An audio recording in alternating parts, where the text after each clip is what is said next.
نبی کریم صلی اللہ علیہ وسلم اپنا دائیں ہاتھ اپنے بائیں ہاتھ پر سینے پر رکھتے تھے، اپنا دائیں ہاتھ اپنے بائیں ہاتھ پر سینے پر رکھتے تھے۔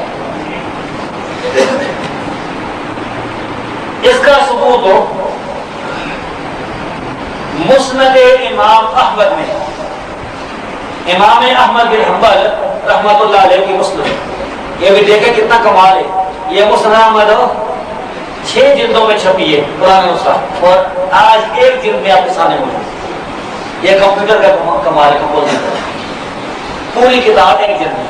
تو مسند احمد کا پرانا جو ایڈیشن ہے اس کی جلد نمبر 5 ہے اور صفحہ نمبر 226 ہے۔ تو اس کا یہاں پر حدیث کا نمبر ہے 22,313۔ اس میں جناب سیدنا حلف الطائی رحمۃ اللہ رضی اللہ تعالیٰ عنہ فرماتے ہیں کہ رأیت النبی صلی اللہ علیہ وسلم ينصرف عن یمینہ وعن یسارہ، کہ میں نے دیکھا نبی صلی اللہ علیہ وسلم نماز میں دائیں طرف بھی مڑتے تھے بائیں طرف بھی مڑتے تھے، یعنی جب آپ نماز پڑھا لیتے تھے تو کبھی مقتدیوں کی طرف جب مڑتے کبھی دائیں طرف سے مڑ جاتے تھے کبھی بائیں طرف، جیسے کہتے ہیں نا پنجابی میں سجی اور کبھی طرف، دائیں اور بائیں، لیفٹ اور رائٹ۔ قال رضی اللہ تعالیٰ فرماتے ہیں رأیتہ، میں نے دیکھا ہے نبی صلی اللہ علیہ وسلم کو یضع ھذہ علی صدری، آپ یہ اپنے سینے پر رکھتے تھے، یہ اپنے سینے پر، ھذہ یہ کیا، یہ آگے راوی نے بتایا ہے کہ دایاں بایاں ہاتھ پر۔ یہ ہے روایت، یہ دیکھ لیں اس میں وہ زر نشان لگا ہوا ہے۔ تو یہ حالات صدری کے الفاظ ہیں، سند اس کی صحیح سند مسند احمد کے سارے نسخوں میں دنیا میں موجود ہے، بلکہ امام ابن جوزی نے بھی مسند احمد سے یہ حدیث نقل کر رکھی، تو اس میں واضح طور پر موجود ہے کہ نبی صلی اللہ علیہ وسلم یہ یعنی دائیں ہاتھ اپنے سینے پر رکھتے تھے۔ تو یہ جو عمل ہم کرتے ہیں حدیث جو کرتے ہیں یہ نبی صلی اللہ علیہ وسلم کی حدیث صاحب، یہ ہم نے اپنی طرف سے ایجاد نہیں کی ہے۔ بعض لوگ کہتے ہیں نا کہ مسند احمد کے نسخے میں یہ غلطی ہوگی، یہ دنیا میں سارے نسخوں میں یہ لکھا ہوا ہے، تم جو گڑبڑ کرتے ہو کتابوں میں وہ غلطی نہیں، اور یہ امام ابن جوزی کی کتاب تحقیق نہ ہوگی۔ یہ امام ابن جوزی جو ہے یہ آج سے تقریباً 900 سال پہلے گزرے، یہ ان کی کتاب ہے کتاب التحقیق۔ اس میں بھی یہی حدیث امام ابن جوزی نے یہ نقل کی ہے مسند امام احمد سے اپنی سند کے ساتھ، اس میں حالات صدری کے الفاظ ہیں، یہ آپ دیکھ سکتے ہیں اس میں بھی حالات صدری یعنی سینے کا نبی صلی اللہ علیہ وسلم ہاتھ ہو۔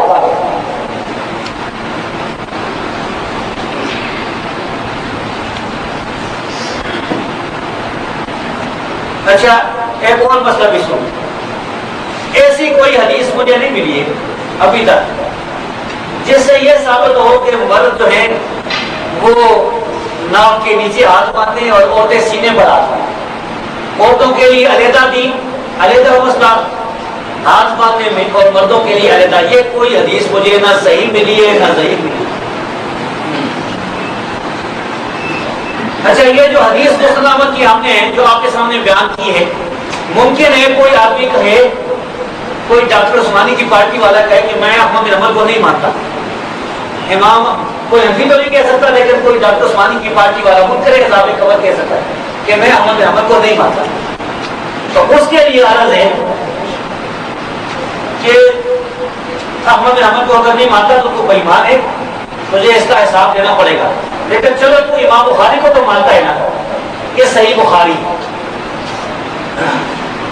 صحیح بخاری یہ دیکھیے آپ صحیح بخاری میں صفحہ نمبر 120 پر حدیث نمبر 740 اس میں سیدنا سعد بن سعد رضی اللہ تعالیٰ عنہ ایک صحابی رسول، وہ فرماتے ہیں کان الناس یؤمرون ان یضع الرجل یده الیمنى علی ذراع اليسرى فی الصلاۃ، لوگوں کو حکم دیا جاتا تھا کہ آدمی مرد اپنا دایاں ہاتھ اپنی بائیں ذراع پر نماز میں رکھے، اور یہ حکم نبی صلی اللہ علیہ وسلم کی طرف سے دیا جاتا تھا۔ یہ دیکھ رہے ہیں آپ ہائی لائٹ کی ہو جاتی ہے،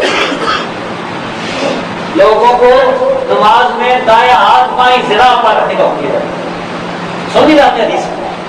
اب اس کا مطلب سمجھیں، ذراع کسے کہتے ہیں؟ ذراع یہ میرے پاس کتاب القاموس الوحید، یہ لغت کی کتاب ہے، ظاہر لغت کا کوئی معنی ہوگا تو اس کے لیے لغت کی طرف رجوع کرنا پڑے گا، کوئی انگریزی کا لفظ ہے تو انگریزی کی کتابوں کی طرف، کوئی عربی لفظ ہے تو عربی لغت۔ یہ میرے ہاتھ میں جو لغت ہے یہ دیوبندیوں کی معتبر چھپی ہوئی ہے، دیوبندیوں کی، یہ وہی زبان وہ حیدرآبادی نہیں ہے، یہ دیوبندیوں والا ہے کوئی زبان۔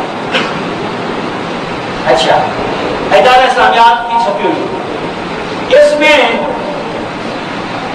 صفحہ نمبر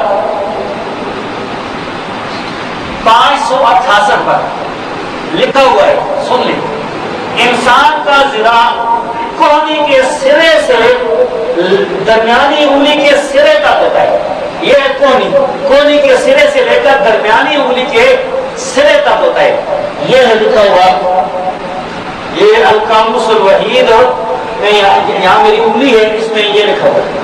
یعنی ذراع کسے کہتے ہیں؟ ذراع کہتے ہیں کونی سے لے کر اس انگلی تک۔ اب یہ ہاتھ رکھنا ہے ذراع پر، یہ دیکھیں یہ میں ہاتھ ذراع پر رکھا، بس آدھی ذراع پر نہیں رکھنا کہ آدھا یہاں رکھنا ہے نا، پوری ذراع پر رکھنا ہے۔ یہ صحیح بخاری کے حدیث، جب پوری ذراع پر ہاتھ آئے گا تو کدھر آئے گا؟ ناف کے نیچے لے کر تو پھر کھڑے نہیں رہ سکتے، کھڑے ہوں گے تو پھر یہ سینے پر ہی آئے گا۔ تو صحیح بخاری سے ثابت ہوتا ہے کہ سینے پر ہاتھ مارنا چاہیے۔ سمجھ آ گئی کہ بات؟ کہ صحیح اگر مسلمانوں کی حدیث نہ بھی ہوتی نا تو صحیح بخاری کی ذراع والی حدیث ہے، ذراع پر ہاتھ رکھیں پوری پر، آدھی ذراع پر ہاتھ رکھیں آدھی پر نہ رکھیں، یہ کدھر سے؟ یہ خاص مسئلہ چاہتا ہے، اس کی تعریف میں کون حدیث بھی سنتا ہے؟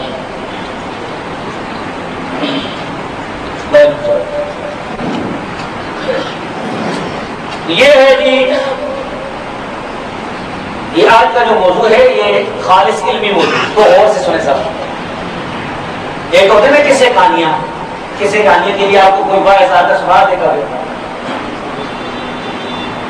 آج ہم نے اس اعتراض کو ہمیں توڑا ہے، ایک بڑا اعتراض جو اہل حدیث کے خلاف کیا جا رہا ہے پروپیگنڈا کہ اہل حدیث کی نماز ثابت نہیں ہے۔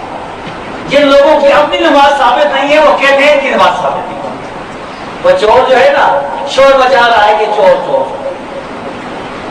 حضرت شیخ کا ایک واقعہ میں نے بزرگوں سے سنا ہے کہ ایک بابا ہے نا پورا، اس کے ہاتھ میں 50 روپے کے غریب کی، پرانا زمانہ تھا، بڑی رقم کے زمانے میں۔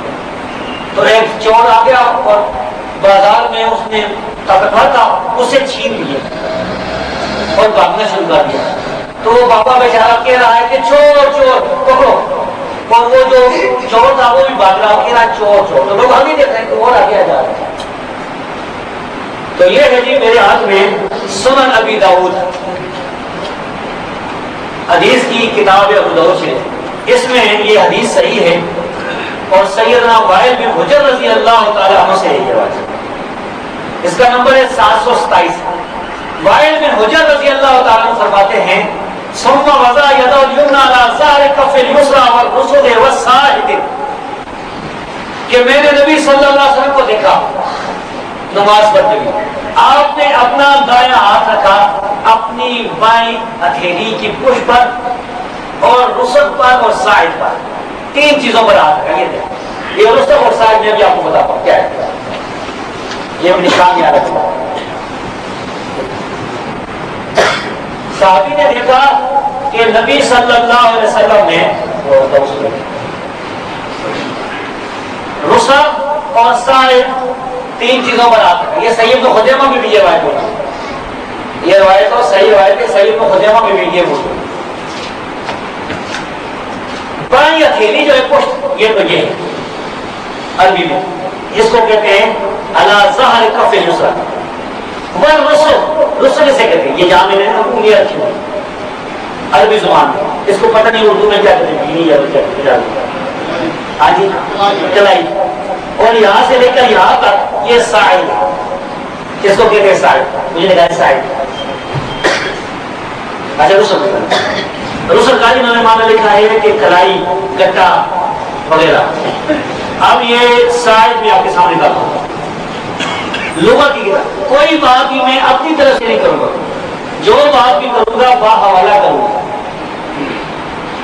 تو یہ ہے جی سائز، صفحہ نمبر 759.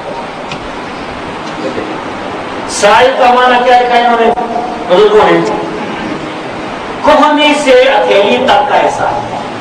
کوہنی سے آلگ سے کونی سے کچھ تو میں تو کہتے ہیں منگولے، یہاں سے لے کر جب منگول ہونا لاس دال مروان جگہوں میں دے جائے پڑے، یعنی کونی سے لے کر اس جگہ تک آتا ہے.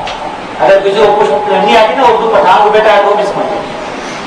تو اب آپ غور کریں کہ ہاتھ نبی صلی اللہ علیہ وسلم نے رکھا ہے اپنا دایاں بائیں ہتھیلی کی پشت پر، رسل پر، سائد پر.